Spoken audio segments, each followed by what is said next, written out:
Welcome back. This is part 2 of the Wayne Coburn Diyaudio WHAMMY upgrade. I've already done loads to it, as I said in the previous video, part 1 of this, and thanks to all the new subscribers, thanks for all the comments. If you'd like to buy me a coffee, please do so, that would help me out a lot. And in the last video you saw that I replaced these regulators, ordinary regulators, 7/8 and 7/9 plus and minus for these are Spark S. There's a few on the market, but these are Spark OS regulators. I like them, they seem to work very well along with this op amp. This is a Spark OS op amp. But today what we're going to do in this video is replace these existing capacitors with some Mundorf capacitors. I can't get 6 in, but these are 4,700 each, so we're going to have 9,500 microfarad across the range instead of about 10,000. So by the by, there's no big shakes, but it's just they're a bit of a swine to fit in. But first of all, I've got to get off this little tweak here I did as an experiment. Seems to work very well. This is a capacitor put across the rails, positive and negative, to enhance the capacitance, if you like. I'm just going to, I shouldn't have done that, should I? I should have just put a little blob on instead of this dirty great big seal here. I'll cut this out. I'll have to sacrifice something going on here.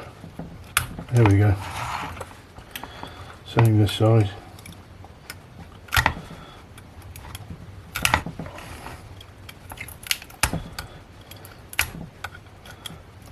This is part of what is called a BOM, power supply modification.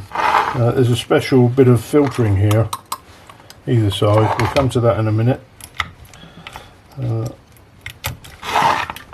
Not your normal run-of-the-mill, something that was given to me. There we go. Advised. Oh, you want to try that? It's brilliant, and he was right. We'll cover that in another video.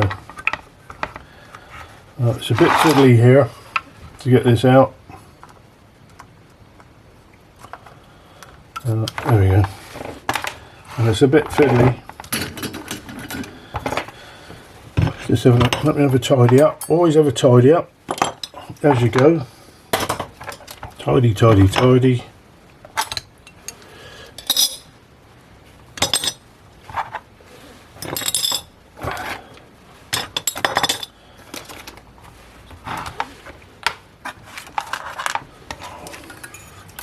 Okay. So we've got to get these capacitors out. I could put a bit of braid across there and do it in one, I think. I'm going to try that as an experiment. I've done it before. I've got a bit of braid here somewhere, or a heavy bit of wire. There we go. So you get a bit of braid and do both terminals at the same time, so that you don't have to twist the capacitor to get it out. It should almost just drop out, he says. One of those things. So there's a bit of braid. Then we're going to attach it to, like that, attach it to the other end. Not enough solder on there, I don't think.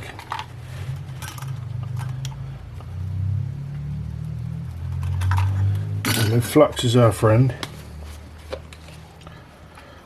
Bit of flux, and I think that leaves a residue, which this PCB doesn't like, which I spoke about in the previous video. But anyway, we got got it working. So that the whole idea is this: is the heat is transferred across both pins instead of just one at a time. So the capacitor, in effect, just falls out like that.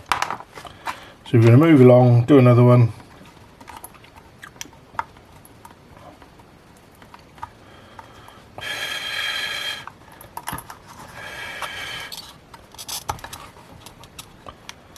Come on, baby.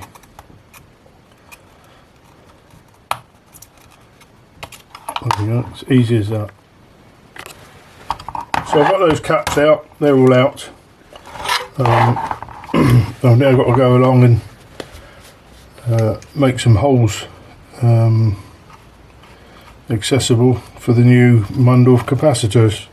And as you saw before, I took these diodes out as well. They're really the easiest way. You can try and use a solder sucker, but I don't think the holes are big enough for a solder sucker. So we're going to apply some jollop and see how we go with that. See if we can clean a lot of these holes out with the braid, and I'm normally pretty successful with it. These have to be cleared right out because the legs of the Mundorfs are a little bit thicker than the legs of the capacitors that came out. They will go in, done it before, but it is a little bit tricky.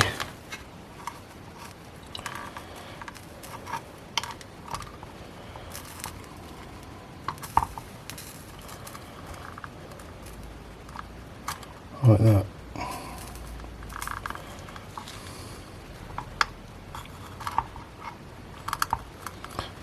These earth ones, see, this is the earth, I don't know if you can see it, it's the earth track. It wicks the heat away very, very quickly. You got to sort of reflow it and have another go. So that's exactly what I'm going to do, reflow it and have another go. There you go. Yeah, there you go. Yeah.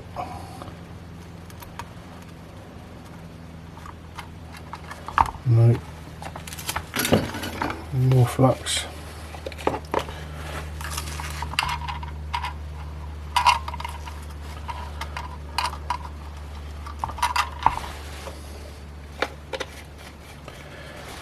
Flux is the key. Flux is the magnet for the solder to draw up like this, like that.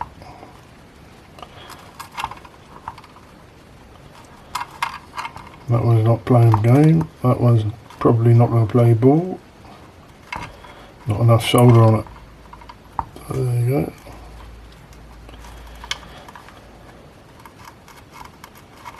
Right.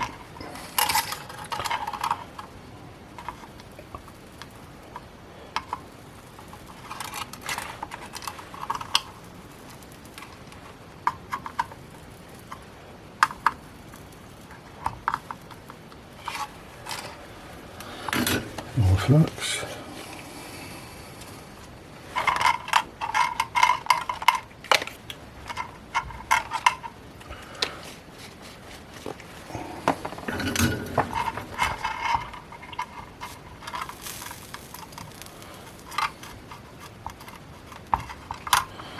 Oh, just about. Some of these I might have to drill out. Yeah. It's not playing ball, are they? Those did. I don't know why these didn't.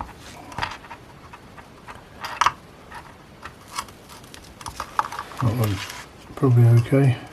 Yeah. Got that one. That one might be as well. Maybe not. No. Try this one.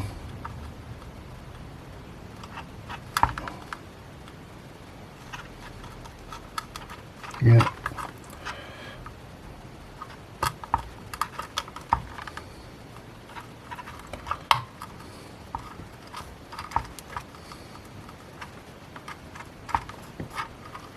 Right,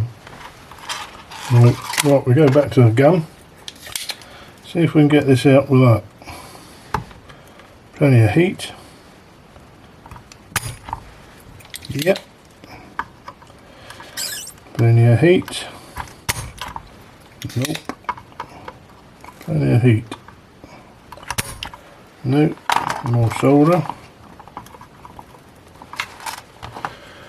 5 minutes and we ain't getting anywhere.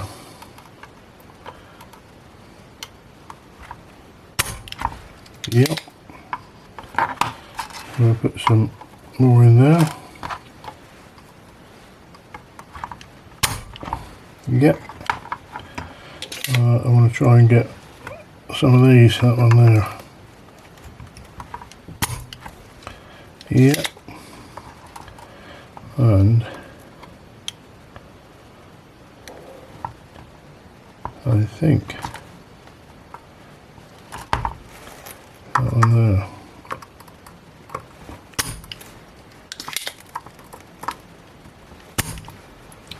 I won't bother with that. We'll come back to that. That's not important now. So we've got 4 nice new ones here.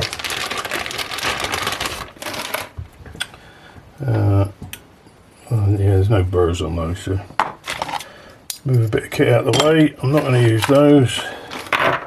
Some active rectifiers, which we're going to look at in a minute, or in the next series, I think, in the next video. So yes, I need to be able to get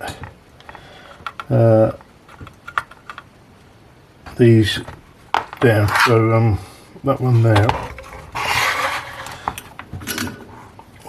no good at all. That's what there's a huge bit of solder.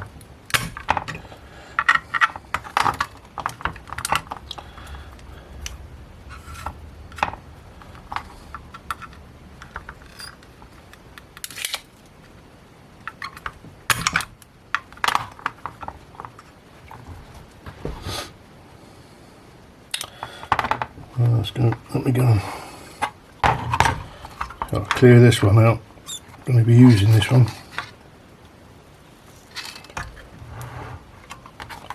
I'm ploughing on here. I will be editing this, obviously, substantially. There's a lot of repeat, and it's not really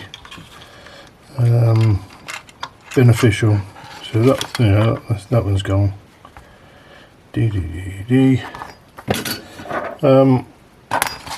So as I said, these are 7.5 millimeters apart for a 7.5 millimeter capacitor base, but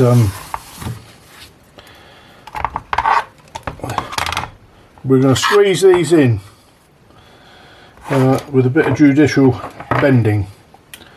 So these Mundorfs, they have to go in, so the positive down this side, negative down the middle. So there's 2 ways I can do it. I can bend both or bend one leg, and I found bending both was best. So I'm just bending them in, just gently, just tease it in, and then bend the end out. Bend the end out, and then you can just squeeze them together, just gently, just gently like that.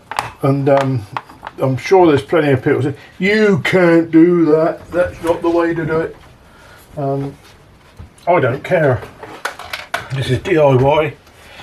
I'm trying to extract the best of the sonic properties of this piece of kit as I can.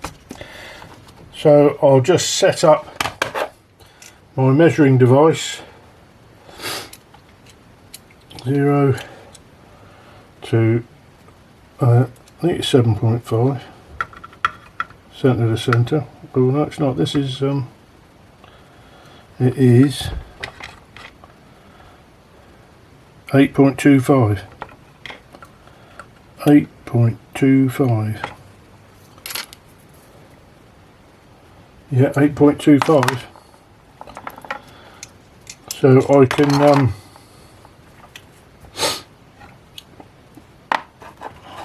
do quite an accurate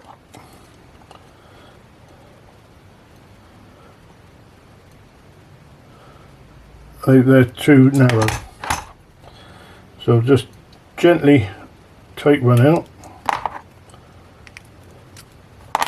So they won't actually sit on the ring. They will go up to that bend and stop because that's where the limit is. Yeah, 8.25. So we'll go ahead and try and get this first one in. I know it is tight here for this, and I think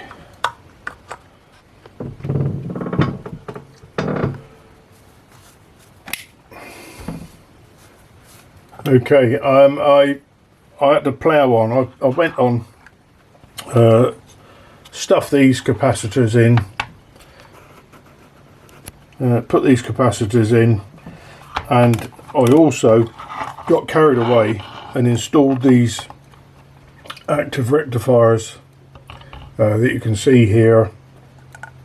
They're just lightly wired in, very DIY to be honest, but they do the trick, and there's a little quirky way of wiring these up, but that's all the modifications I'm going to do. So I've replaced these smoothing capacitors, I've replaced the existing rectifiers with active rectifiers, I've replaced the existing regulators, remember the regulators, and she's now ready to be tested. So I've got to get a bit of kit, wire it up, and we'll see. I'm not putting it back in the case at the moment. It's something that I've learnt, just in case something's wrong. It's a bit pointless, but this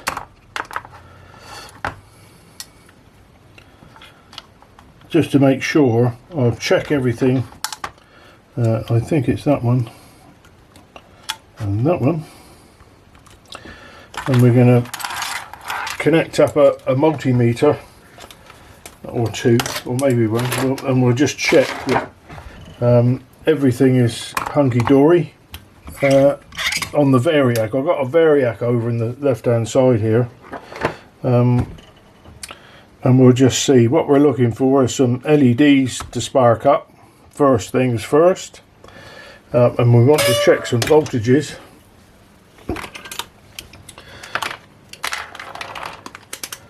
So we've got DC volts, so I'll go on a ground. So the ground is here, down there, and we should have some positive voltage here when we wind this up. Ready? I'm just going to dial in. I'm just dialing in some, you can't see it, can you? There we go. I'm just dialing in some AC voltage on the transformer, and we see this coming up. We got 1.8 positive volts, and we should have roughly the same 1.2 or 1.8 negative volts. So I'm not putting any load on anything at the moment really. All I'm doing is just tickling everything, making sure it's working. There doesn't appear to be any shorts. Everything seems to be working nicely. We'll just carry on winding it up, 2 volts. We can see these LEDs starting to light up. So that's telling me everything's right at the moment.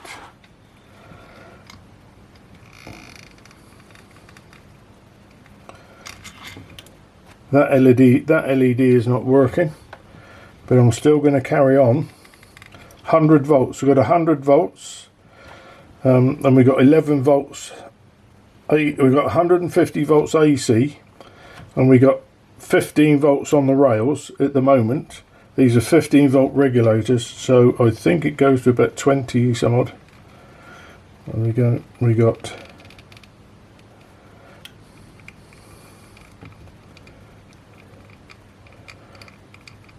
and we got 240 volts. There's 240 volts. We've got 24 volts on each rail.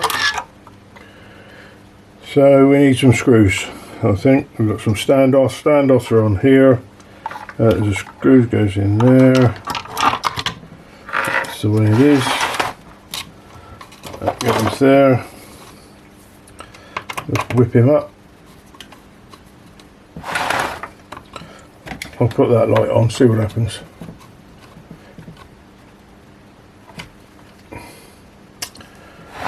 That's okay. There's a bit of glare, I do apologise. I bought an LED light, what you call crafting light, and it's just too much.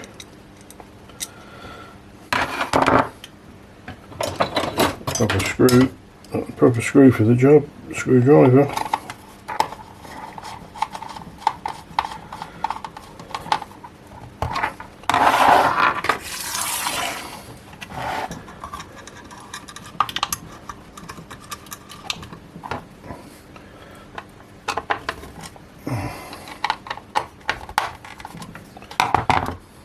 That's it. There's the nut.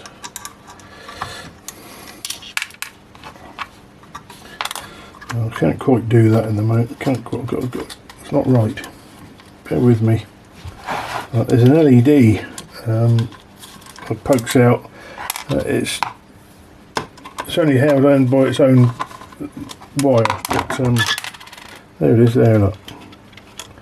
So that there needs to be.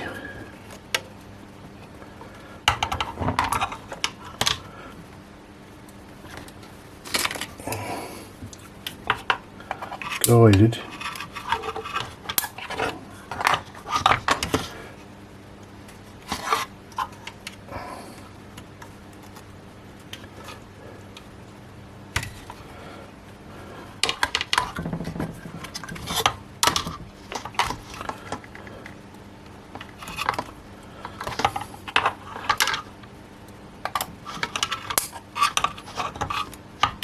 No, there's not going to go across there.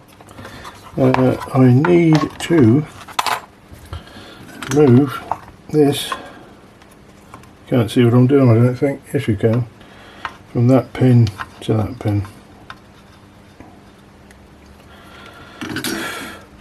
That's better, and that gives me more movement. There we go. That's fine.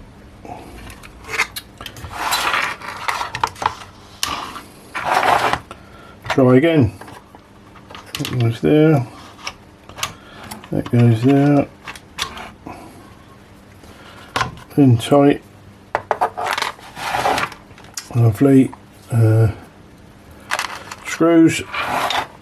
I'm going to run out of battery in a minute. And I think this has been more than 29.59 minutes. So the card will run out. The actual camera will say no more, no more, which is a strange thing, but that's the way it is. That's the way these things are with this.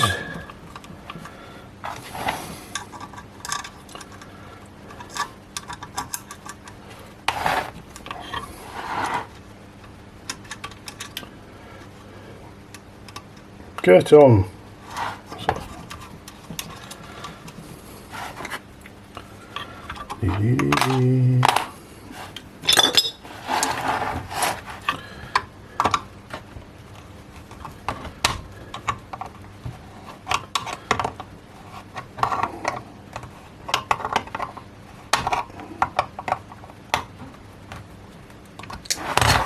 Not too tight.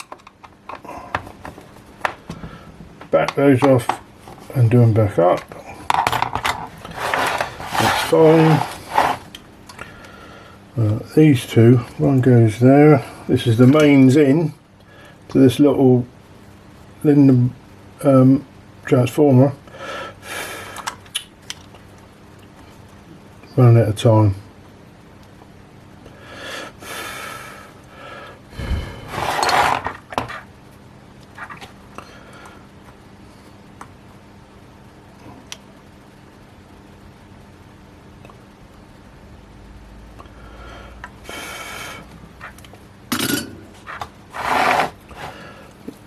little safety device, plastic cover for the terminals. Next person that ever works on it will be protected. There we go. Lovely. There we go, and we're going to do some soldering and some connecting. This here.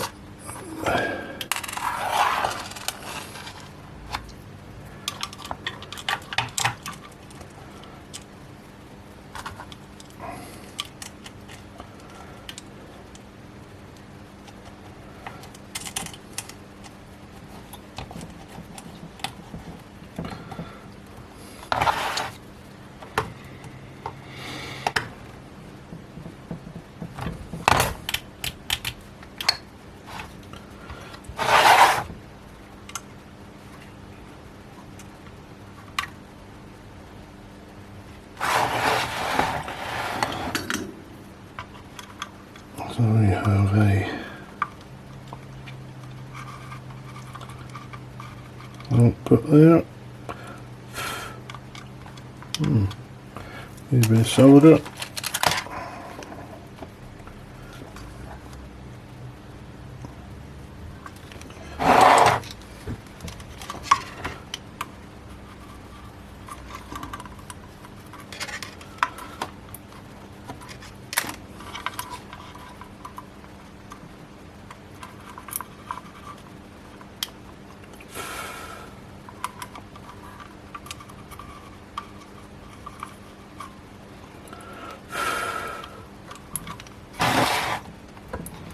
Another one here.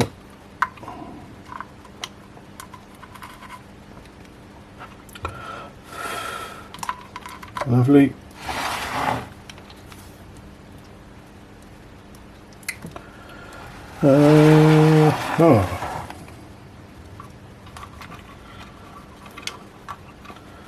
I'll revert to my phone. I can't remember which one of these wires goes where, but I know I took a photograph, didn't I? And here it is. So the long yellow goes there, short yellow, orange. There's a photograph. So the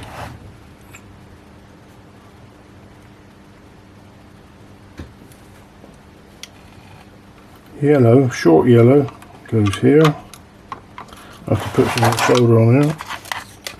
Just put a blob on there.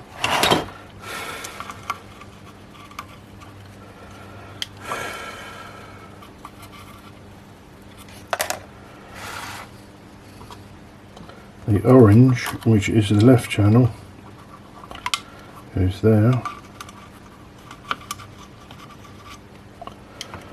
As I see it, yeah. I think that's how I see it. Yeah, it reaches just right.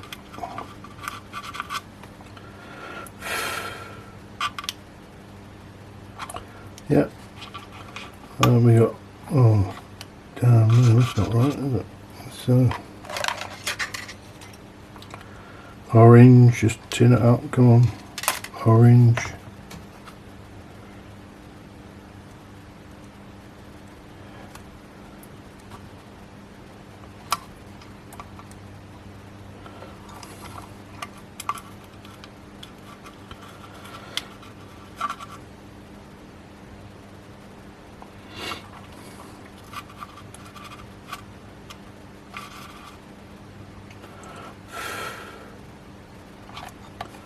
That yellow goes there.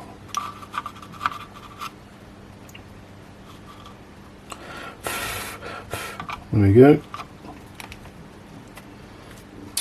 So the orange cuts under the yellow. Yeah, and that yellow is the screen.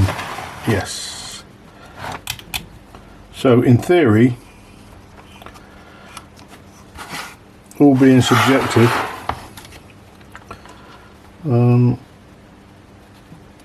it's done. all I've got to do is put it in the case. I'm not going to put it in the case, just in case. But we've got the owner's 3D printed knob.